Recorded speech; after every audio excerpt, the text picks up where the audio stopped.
बात उत्तराखंड की करेंगे, जहां हवाएं सर्द हो गई हैं, लेकिन लोकायुक्त कानून को लेकर माहौल ने फिर से गर्मी पकड़ ली है। बीजेपी समेत खुद बहुगुणा सरकार के मंत्री लोकायुक्त कानून के समर्थन में अपनी राय जता चुके हैं, लेकिन सरकार कानून के पक्ष में बिल्कुल नहीं है। इस मुद्दे पर बात करेंगे। अमिताभ अग्निहोत्री जी हमारे साथ हैं ही। आपको मैं देहरादून लेकर चलूंगा। देखिए, स्वेटर निकल आए देहरादून में। अभी कम से कम उत्तर प्रदेश में, नोएडा में, लखनऊ में स्वेटर निकले नहीं है, लेकिन देखिए देहरादून में स्वेटर निकल आए हैं। लेकिन माहौल में इस सर्दी के बावजूद लोकायुक्त कानून ने गर्मी बना के रखी हुई है। अविकल थपलियाल हमारे स्थानीय संपादक हमारे साथ हैं। भाई मुन्ना सिंह चौहान साहब, आप भाजपा नेता हैं। भाई सुरेंद्र अग्रवाल साहब हैं, आप कांग्रेस की नुमाइंदगी कर रहे हैं। तो 7 नवंबर यानी आज मुख्यमंत्री जी ने विधानमंडल दल की बैठक बुलाई थी, फिर बैठक टाल दी, क्योंकि लोकायुक्त जैसे अहम मुद्दे पर मुख्यमंत्री जी को अपनी ही पार्टी कांग्रेस और सहयोगी पीडीएफ से सीधी चुनौती मिल रही है। गोविंद सिंह कुंजवाल जो विधानसभा अध्यक्ष हैं, वो भी लोकायुक्त कानून के पक्ष में बयान दे चुके हैं। तो मुख्यमंत्री जी जब कह रहे हैं कि इसमें तमाम संवैधानिक खामियां हैं, तो सवाल और बड़े खड़े हो रहे हैं। सूबे में लोकायुक्त बिल को लेकर छिड़ी जंग खत्म होने का नाम नहीं ले रही है।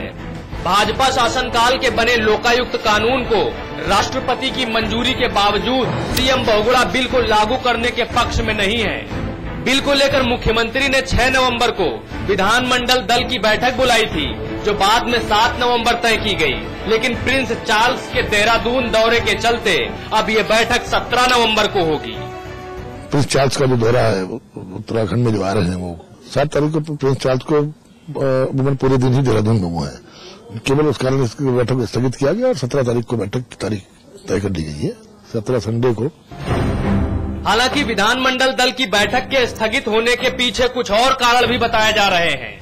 दरअसल पीडीएफ के विधायकों और मंत्रियों ने इस बिल को लागू करने की जिद पकड़ रखी है।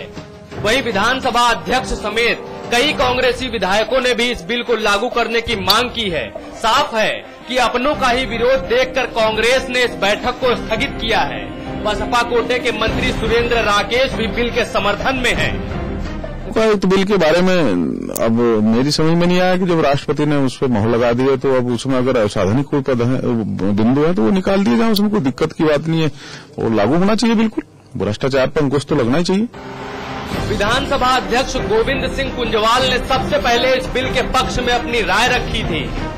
अगर उस बिल में मैं समझता हूँ कानूनी रूप से, संवैधानिक रूप से कोई कमियां होती, तो एक आध बार महामहिम गवर्नर साहब भी उसको वापस करते, राष्ट्रपति भी वापस करते, कहीं कहीं पर कुछ संशोधन की बात उसमें उठती, लेकिन ऐसा कहीं पर भी नहीं हुआ। जब आज बिल पास होकर के आ गया है, उसको सरकार ने लागू करना है, तो ऐसे समय में मैं समझता हूँ उस पर विवाद करना उचित नहीं, मैं व्यक्तिगत रूप से विवाद करना उचित नहीं मानता। पूर्व मुख्यमंत्री खंडूड़ी का कहना है कि बिल का मकसद भ्रष्टाचार पर लगाम लगाना है, लेकिन इसको लेकर बिना मतलब विवाद खड़ा किया जा रहा है। लोकायुक्त तो अपनी इन्वेस्टिगेटिंग जो उन्हीं के नीचे रहेगी, सरकार के ऊपर उसका कोई काम नहीं होगा। आर्थिक दृष्टिकोण से सरकार का किसी भी दबाव इस लोकायुक्त के ऊपर नहीं होगा। सिर्फ उसके ऊपर लोकायुक्त कोई गलत काम न करे, उनके जो सालाना रिपोर्ट है वो विधायक की एक टीम होगी, उसकी जांच पड़ताल करेंगे, तो देगी, लेकिन हस्तक्षेप करने का कोई विशेष नहीं। इस प्रकार बहुत सारे काम किए हैं। उद्देश्य है कि एक सख्त कानून बने। उद्देश्य था कि राजनीतिक हस्तक्षेप न हो। उद्देश्य था कि जो इतने भ्रष्ट आदमी है उनके ऊपर जल्दी से जल्दी कार्रवाई हो। बहरहाल लोकायुक्त बिल प्रदेश सरकार की गले की फांस बनता जा रहा है। ऐसे में देखने वाली बात ये होगी कि विधायकों और सहयोगियों के इस लोकायुक्त बिल के पक्ष में बोलने के बावजूद सरकार इसको कैसे दरकिनार कर पाती है। लोकायुक्त बिल के संशोधन या फिर इसको पूरी तरीके से निरस्त करने को लेकर कांग्रेस ने अपने विधायकों की बैठक बुलाई थी, लेकिन ये बैठक एक बार फिर टल गई है। इसके पीछे कारण बताया जा रहा है कि प्रिंस चार्ल्स का देहरादून या उत्तराखंड दौरा, लेकिन एक बड़ा कारण इसके पीछे ये भी है कि कांग्रेस के सहयोगी और खुद कांग्रेस के विधायक नहीं चाहते कि ये लोकायुक्त बिल में किसी तरीके का बदलाव हो। ऐसे में देखने वाली बात ये होगी, क्या 17 नवंबर तक सरकार अपने विधायकों और सहयोगी दलों को मना पाएगी। कैमरामैन पवन के साथ में पंकज पवार, देहरादून, समाचार प्लस। अग्रवाल साहब, भाई क्या दिक्कत है बताइए। इतना अच्छा ये बना है कानून, महामहिम के यहां से भी आ गया, विधानसभा अध्यक्ष भी कह रहे हैं, आपके मंत्री भी कह रहे हैं, आप भी दिल से जानते हैं, कहते हैं कि हाँ भाई अच्छा है ये, तो अब मुख्यमंत्री जी बताइए कानून विद है। कभी ये नहीं कहा ये कानून अच्छा है। किसने कहा? इस कानून को अतुल जी, हाँ आपकी आज्ञा हो तो शुरू करूं? बिल्कुल बिल्कुल बिल्कुल। हाँ, इस कानून को सिर्फ माननीय खंडूरी जी अच्छा बता रहे हैं। और जब उन्होंने ये कानून बताया था तो हो सकता है मैं फिर आपके चैनल में भी मैंने ये बात कही थी कि इसकी जो धारा 18 है उसमें स्पष्ट लिखा हुआ है कि सर्वानुमति होने पर ही मंत्री या मुख्यमंत्री के खिलाफ इसमें कार्रवाई की जा सकती है। और उस समय भी हमने कहा था कि संविधान का जो अनुच्छेद 227 है ये उसका भी उल्लंघन कर रही है, क्योंकि वहां पर भी स्पष्ट है कि जो न्यायपालिकाएं हैं उस पर सुपरविजन जो होता है माननीय हाईकोर्ट का होता है। उस समय भी ये बात दरकिनार की गई। और ये स्पष्ट करना चाहूंगा कि खंडूरी जी उस समय चुनाव से पहले उन्हें बहुत जल्दी थी इस बात की कि चुनाव से पहले मैं कुछ ऐसा कहूं। उस समय सारंगी कांड से और जो उन्होंने एक अपने मुख्यमंत्री के ऊपर ये आरोप लगाए थे अपनी सरकार के ऊपर कि भ्रष्टम सरकार है देश की और भाजपा के झंडे फाड़े थे, उससे जनता का ध्यान हटाने के लिए खंडूरी जी ने ये सब किया था और इसीलिए ये माहौल बनाया जा रहा है भाजपा का। मैं तो ये भी कहना चाहूंगा खंडूरी जी से, ये निवेदन करना चाहूंगा आपके माध्यम से कि यदि उन्हें कानून ये इतना अच्छा लगता है तो पहले गुजरात में लागू कराएं, मध्य प्रदेश है, छत्तीसगढ़ है, सभी लोगों को इसे मॉडल कानून के रूप में स्वीकार कर लेना चाहिए। नहीं, यहाँ पर तो खंडूरी जी की बात नहीं है, घोषित कर देना चाहिए कि सभी राज्यों में इस कानून को करेंगे। अग्रवाल साहब, यहाँ पर तो खंडूरी जी की बात ही नहीं है। यहाँ पर तो मैं कानून की व्याख्या कर रहा हूँ। खंडूरी जी का मैंने मेरा सवाल सुन लीजिए। अग्रवाल साहब व्याख्या करी इसलिए अग्रवाल साहब जी मेरा सवाल सिर्फ बड़ा मासूम सा है कि जो भी यहाँ से बिल विधानसभा से पारित करके ऊपर भेजा गया केंद्र सरकार की संस्तुति के लिए या राष्ट्रपति साहब की स्वीकृति के लिए, वो महामहिम राष्ट्रपति जी के यहां से स्वीकृत होकर आ गया है। क्या ये ज्यादा बेहतर ना हो? अच्छा, महामहिम राष्ट्रपति साहब ने भी जो है वो बकायदा उनकी भी एक लीगल एक्सपर्ट से 43 जाने माने उसमें जो है कानूनविद हैं 43, उस लीगल टीम से जो है ये बात करने के बाद, राय लेने के बाद ये जो ऐसे मामले हैं वो अग्रेषित किए जाते हैं। अगर वो वहां से कानून की शक्ल में प्रदेश में आया तो क्या ये बेहतर ना होता कि हम पहले उसको लागू कराएं और फिर संविधान फिर उसमें संशोधन के लिए हम दोबारा से विधानसभा में संशोधन अप्रूव करा के ऊपर से भेजें तो रेक्टिफाई होकर नीचे आ जाएं? क्या ये बेहतर ना होता? क्योंकि ये तो सीधे तौर पर राष्ट्रपति महोदय की तौहीन हो गई। नहीं अतुल जी, ये तो लोकतंत्र की महिमा है कि 118 बार हमारे संविधान में संशोधन हुआ। माननीय सर्वोच्च न्यायालय भी कभी कभी निर्णय दे देता है, वो भी पुनर्विचार करता है। और यदि हमारी सरकार इस पर पुनर्विचार करना चाहती है, अपने सहयोगी दलों से वार्ता करना चाहती है, विधायकों से चर्चा करना चाहती है, उसके बाद कोई संशोधन करना चाहती है, तो इसमें आपत्ति कहाँ आ गई? किसको आपत्ति है? जी मुन्ना सिंह साहब, क्यों आपत्ति है भाई आप लोगों को सबको? देखिए अतुल जी, अभी सुरेंद्र जी ने एक बहुत ईमानदारी से एक बात कह दी, मैं उसकी प्रशंसा कर रहा हूं। उन्होंने कहा हमने इस कानून को कभी अच्छा नहीं कहा। मनोस्थिति कांग्रेस की यही है, प्रदेश के सरकार की ही और कांग्रेस पार्टी की यही है कि सशक्त लोकायुक्त कानून कभी देश और प्रदेश में बने नहीं। ये जो वास्तव में उत्तराखंड में जो ये नजारा देखने को मिल रहा है, इसके पीछे जो दूसरी बात है वो असलियत यह है कि कांग्रेस को पूरा दिल्ली में बैठी हुई जो यूपीए की सरकार है उसको लगता है यदि उत्तराखंड में लोकायुक्त का कानून कांग्रेस सरकार में इस रूप में लागू होता है तो निश्चित रूप से दिल्ली के अंदर जो जन लोकपाल का जो लोकपाल विधेयक जो अभी वहां पर एक स्टैंडिंग कमेटी के पास है, एक दबाव बनेगा इस बात के लिए कि इसी सख्त स्वरूप में उसको वहां पर भी बनाया जाए, जिससे भ्रष्टाचार में आकंठ डूबी केंद्र की सरकार कदाचित नहीं चाहती। लिहाजा एक स्केप रूट के तरीके से उत्तराखंड के अंदर एक तमाशा खड़ा किया जा रहा है। मैं सुरेंद्र जी से एक सवाल करना चाहता हूं। उत्तराखंड की विधानसभा में जब ये बिल आया तो इस बिल को ऐसा नहीं है कि भारतीय जनता पार्टी ने बहुमत के आधार पर पारित किया हो। इस बिल को सर्वानुमति से पारित किया गया, सर्वसम्मति से इसको पारित किया गया। पूरा अवसर था कांग्रेस के पास ये कहने को कि हम इसको इस स्वरूप में पारित नहीं करते, हम इसके खिलाफ वोट करते हैं। गुड़ भी खाएंगे, गुलगुलों से परहेज करेंगे। ईमानदार दिखना भी चाहते हैं, लेकिन ईमानदारी भ्रष्टाचार के सफाई के लिए, भ्रष्टाचार से निजात पाने के लिए जो उपाय है वो भी नहीं करना चाहते। आप बात कर लेते हैं अग्रवाल साहब से। आपने कहा वो पूछ लेते हैं अग्रवाल साहब से। जनरल खंडूरी साहब को इस बात के लिए जितनी प्रशंसा की जाए कि देश के अंदर, अब ये कहते हैं गुजरात में लागू कर दो, छत्तीसगढ़ में लागू कर दो, मध्य प्रदेश में लागू कर दो। आप सभी जानते हैं हर प्रदेश का अपने एक प्रेरोगेटिव है, हर सरकार को अपने चश्मे से उस पर एक कानून बनाना है। लेकिन जनरल खंडूरी साहब ने उसकी शुरुआत इस बात से की कि इसमें कोई एक्सेप्शन नहीं होगा, मुख्यमंत्री एक्सेप्शन नहीं होगा, सरकार का मंत्री एक्सेप्शन नहीं होगा। जहां तक उसकी टेक्निकलिटीज का सवाल है कि जो सबॉर्डिनेट जुडिशरी है उसके अंतर्गत आए या ना आए, या मान लीजिए जो मंत्री मुख्यमंत्री है उनको फुल बेंच डिसाइड करें ना करें, तो जैसा आपने खुद ही कहा अतुल जी कि महामहिम राष्ट्रपति जी के पास जब ये संदर्भ गया, तो महामहिम राष्ट्रपति जी तो अपने आप में एक संवैधानिक मुखिया है।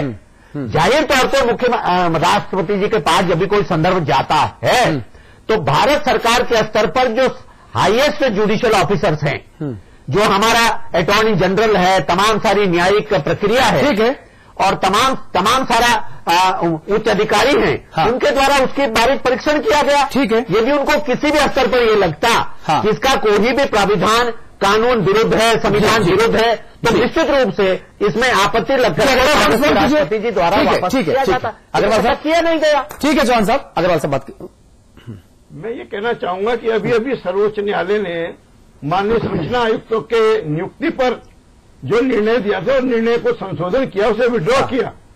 तो ये कोई बड़ी बात नहीं है, कोई भी कानून नियम बनते हैं। हम क्या कह रहे हैं, यदि उसमें हम क्या कह रहे हैं, सरकार कर रही है, हम कह रहे हैं इस बात को कि किसी भी विधि को, हमने ये तो कभी नहीं कहा कि लोक आयोग जो विधेयक आया है, लोक आयोग जो कानून बन रहा है, इसकी जुडिशियल स्क्रूटिनी नहीं हो सकती है। भारतीय जनता पार्टी ने कभी नहीं कहा जुडिशियल स्क्रूटिनी कभी भी हो सकती है। अच्छा, सुप्रीम कोर्ट को अधिकार है कि मैं आप दोनों को लगाना चाहता हूँ, बच्चों भी असंवैधानिक घोषित कर दें। मुन्ना सिंह जी, लेकिन मैं ये कहना चाहता हूँ, जनरल खंडूरी साहब ने भ्रष्टाचार पे लगाम लगाने के लिए जो ठीक है, ये बात समझ में आ गई, प्रदर्शन किया ना, ये बात इसलिए नारा दिया कि खंडूरी है जरूरी। चाहता हूँ, ठीक है मुन्ना सिंह जी, अविकल को सुन लीजिए एक मिनट। अविकल थपलियाल साहब, दोनों दल के जो नेता हैं ये अपनी अपनी जो नीतियां हैं और अपने अपने नेताओं की जो कार्यकलाप हैं उनको सही ठहरा रहे हैं। आपके हिसाब से, चूंकि आप वहां मौजूद हैं धरातल पर, आपके हिसाब से क्या माहौल है अभी? देखिए अतुल भाई, लोकायुक्त तो यहाँ बनेगा ही बनेगा, ये आज नहीं तो कल बनना ही बनना है। इस जो पूरे मामले में जो मुख्यमंत्री जी या उनकी सरकार की तरफ से जो पहला स्टैंड आया था कि ये असंवैधानिक है, यहाँ पे मुझे ऐसा लग रहा है कि एक रणनीतिक चूक हुई है। अगर मुख्यमंत्री जी या उनके जो करीबी लोग हैं वो अगर ये बोलते, एक सोची समझी गणित के तहत कि केंद्र में अभी ये प्रस्तावित है जन लोकपाल बिल, और जब वहां बन जाएगा तो उस केंद्रीय कानून के आलोक में, उसके परिप्रेक्ष्य में हम अपना बिल बनाएंगे, तो ये उनका सेफ गार्ड एक हो सकता था। अब चूंकि 12 साल से उत्तराखंड में लगातार भ्रष्टाचार और घोटाले चल रहे हैं, जनता चाह रही है कि एक ऐसा बिल आए, लेकिन उनकी जो दो टूक असंवैधानिक वाली बात आ गई, इससे वो खुद ही कटघरे में खड़े हो गए। और जहां तक संविधान के सबसे बड़े जो मुखिया हैं, जो भारत के संविधान के संरक्षक हैं, महामहिम राष्ट्रपति जी, तो असंवैधानिक है ये कानून, ये कहकर आपने संविधान के संरक्षक के ऊपर सवाल खड़े कर दिए। बिल्कुल, ये भी सवाल उठा है। और दूसरा, इन्हें अपने जो कैबिनेट है उससे पहले वार्ता कर लेनी चाहिए थी, बैठक कर लेनी चाहिए थी। जो इनके कैबिनेट में जो यशपाल आ रहे हैं, हरक सिंह रावत है, प्रीतम सिंह है, दिनेश अग्रवाल है, ये उस समय की विधानसभा में विधायक थे जो आज ये कैबिनेट में है। तो इन्होंने भी जांचा परखा है, इन्होंने भी उसको पढ़ा था लोकायुक्त को, उसके बाद ये पास हुआ था। ये कैबिनेट की बैठक बुलाते, आराम से बात करते। लेकिन मुझे इसमें एक चीज और समझ में आ रही है कि पूरी सरकार के अंदर नौकरशाही का एक ऐसा वर्ग है, ऐसा ग्रुप है जो भारी प्रेशर बनाए हुए है। क्योंकि जैसे ही लोकायुक्त बिल बनेगा, कानून आएगा, सबकी गर्दन यहाँ पे नपेगी। एक दूसरा रीजन और भी निकल के आ रहा है कि जो आपदा का मामला है, देखिए, राजनीतिक के लोग जो होते हैं वो अपने हिसाब से बॉल उछालते रहते हैं। आपदा का मामला दबाने के लिए भी ये लोकायुक्त का मामला यहाँ ज्यादा उछाल दिया गया है और आज की तारीख में आपदा की कोई बात नहीं हो रही है। आपदा को दबाने के लिए लोकायुक्त को सामने लाया गया, इसमें विवाद पैदा हो गया है। कांग्रेस के अंदर आप देख रहे हैं कौन कौन लोग वकालत कर रहे हैं इसकी, और पीडीएफ के लोग कौन कौन वकालत कर रहे हैं इस लोकायुक्त की, और कांग्रेस के अंदर कौन विरोध कर रहा है। इनको बीजेपी के विरोध की जरूरत ही नहीं है। इस समय अंदर ही सब कुछ खिचड़ी अग्रवाल साहब सब कुछ हो रहा है। अग्रवाल साहब कितनी खिचड़ी पकाओगे भैया? कोई स्थिति बिल्कुल ठीक है और सरकार लगातार कह रही है कि हम विधायकों से भी चर्चा करेंगे, कैबिनेट में उस मुद्दे को ले जाएंगे और ये अधिकार है सरकार का। विधानसभा में उसको लाया जाएगा कैबिनेट के बाद। इसमें मुझको नहीं लगता कोई अनुचित सरकार करने जा रही है और हमेशा कानून में संशोधन होते रहे हैं और यदि आवश्यकता हुई इसमें भी संशोधन करेंगे। अरे भाई, आप संशोधन कीजिए, उसमें आपके अधिकार के ऊपर कोई हंगामा ही नहीं है। बात इस बात की है कि अगर महामहिम राष्ट्रपति महोदय ने किसी बिल को कानून के तौर पर स्वीकृत करके भेजा है तो उस कानून को पहले लागू हो जाने दीजिए और फिर उत्तरोत्तर संशोधन करते रहिए। क्या दिक्कत है इतनी छोटी सी बात में? किसका डर है? महामहिम राष्ट्रपति महोदय जो देश के संवैधानिक संरक्षक हैं, क्या उनको नजर नहीं आया कि यह असंवैधानिक है या नहीं? और अगर मुख्यमंत्री जी ये कह दें कि हां भाई उनको नजर नहीं आया होगा तो हम इस चर्चा को खत्म कर देंगे। ये मेरा सवाल है इतना सा। मुन्ना सिंह जी, मुझे लगता है अग्रवाल जी को ज्यादा जो इसमें नाराजगी लग रही है, हाँ, जो उनकी बातचीत से मुझे लगा है वो ये है कि मुख्यमंत्री को भी इसके दायरे में शामिल किया गया है। नहीं, ये अग्रवाल जी को या पार्टी को जब प्रधानमंत्री देश का कह चुका है कि उनके पास नथिंग टू हाइड, छिपाने को नहीं है और वो भी सीबीआई के सामने हाजिर होने को तैयार है, तो मुख्यमंत्री जी हाजिर क्यों ना हो भाई? कि सर्वानुमति होने पर ही कोई कार्रवाई की जाएगी। इन दो बिंदुओं पर मुझे विशेष रूप से आपत्ति है। अरे भाई, जो महामहिम ने जो कानून बनाया उस कानून को लागू करना तो सरकार की देखिए बाध्यता है। आप आज नहीं तो कल 1 महीना 2 महीना 3 महीना उसको टरका लीजिए। आपकी सरकार और आपके विधायक खुद आपके फैसले के साथ नहीं है तो सरकार तो देखिए बाध्य है, वरना कोई इसको भी चैलेंज कर देगा कोर्ट में, माननीय हाईकोर्ट में चैलेंज कर देगा इस पूरे मामले को, तो आपको लागू करना पड़ेगा। लागू तो आपको करना पड़ेगा अग्रवाल साहब, ये मान लीजिए। आप लागू होने के बाद आप संशोधन करते रहिए, आपका अधिकार है। लोकपाल, ऐसा लोकपाल हो जो कड़ी से कड़ी कार्रवाई करने के लिए। आपकी सारी बातें सही है, आप कड़ी से कड़ी कार्रवाई करने वाला लोकपाल बना लीजिएगा संशोधन करके। लेकिन अगर महामहिम राष्ट्रपति महोदय ने कानून बनाकर उसको भेज दिया तो आपकी सरकार बाध्य है उसको लागू करने के लिए, आप समझ लीजिए। मुन्ना सिंह जी, फाइनल कमेंट से जो कि विधानसभा को किसी भी कानून में संशोधन का अधिकार है अतुल जी, तो संशोधन कीजिए ना, मैं कहां कह रहा हूं। अभी वो कानून बन गया उसको लागू कर दीजिए, बाद में संशोधन करते रहिएगा, क्या दिक्कत है उसमें? अतुल जी, सुरेंद्र जी जिस बात को कह रहे हैं, सुरेंद्र भाई बहुत अनुभवी आदमी हैं। हाँ। देश के अंदर एक कानून कोई ऐसा नहीं है जिसे आने वाले समय में कभी संशोधन परिवर्तन ना किया गया हो। हाँ। इसमें किसी भी यहां तक कि संविधान संशोधन है उसमें भी ऐसे अवसर है। मिनर्वा मिल्स के केस में 42nd कॉन्स्टिट्यूशन अमेंडमेंट हुआ है, उसको उसके सेक्शन 55 को सेटिसाइड कर दिया था सुप्रीम कोर्ट ने, असंवैधानिक घोषित कर दिया था। ठीक है। लेकिन मेरा एक बुनियादी सवाल यह है, ये मैंडेट, ये अधिकार कॉन्स्टिट्यूशनल कोर्ट को है कि वो किसी विधि को असंवैधानिक घोषित करें। हाँ। मैं एक बड़ा सवाल रेज कर रहा हूं, सरकार को कोई अधिकार नहीं है इस बात का कि किसी विधि को असंवैधानिक घोषित करें। हाँ। इसलिए सरकार बाध्य है, सरकार को इसे लागू करना चाहिए और उसके बाद जो भी इसमें परिवर्तन संशोधन की आवश्यकता वो कालांतर में उसे किया जा सकता। ठीक है, अमिताभ जी संवाद की टिप्पणी। देखिए, 2 बातें मुझे महत्वपूर्ण लगती हैं इस पूरे विवाद में। हाँ। अग्रवाल साहब की बात से बहुत अदब से सहमति जताऊंगा। इस राजभवन और फिर राष्ट्रपति भवन से स्वीकृत कानून को अगर हम लागू ही नहीं होने देंगे तो यह दोनों बड़े पदों की अवमानना हो जाएगी और उन दोनों बड़े पदों की बुद्धिमत्ता पर सवाल भी उठ जाएगा। इसका मतलब कि जो सरकार है वो मानती है कि दोनों पदों पर बैठे लोगों को उतनी सलाहियत नहीं गवर्नर और राष्ट्रपति को कि वो असंवैधानिक चीज पर भी मोहर लगा के भेज रहे हैं। इसलिए ज्यादा बेहतर रास्ता है, इसको घर के अंदर आने दीजिए, लागू कीजिए। लागू करने के बाद विधानसभा के अधिकार को कभी कोई रोक पाया है क्या? इंदिरा जी ने तो संविधान में इमरजेंसी के दौरान कैसे कैसे अमेंडमेंट कर दिए, वो बाद में क्वेश्चन हो गए, लेकिन कर तो दिए ना। कोर्ट के पास अधिकार हमेशा रहता है कानून की समीक्षा की। इसलिए वो बात अग्रवाल साहब कह रहे हैं वो मर्यादा और तर्क दोनों के विपरीत है। मर्यादा के विपरीत भी है। तुलसी ने कहा कि जब हनुमान जी पर शक्ति चलाई इंद्रजीत ने ब्रह्मास्त्र, तो हनुमान जी ने क्या कहा कि जो न मानियो ब्रह्म सर तो महिमा मिटे अपार।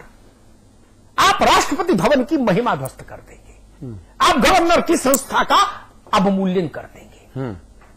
ये खंडूरी का मामला नहीं है, ये मुन्ना सिंह चौहान जी का मामला नहीं है, ये कमल और हाथ का मामला नहीं, ये उत्तराखंड विधानसभा द्वारा स्वीकृत है। कोई मुख्यमंत्री कोई बिल ले आए, स्वीकृत तो विधानसभा ही करेगी ना।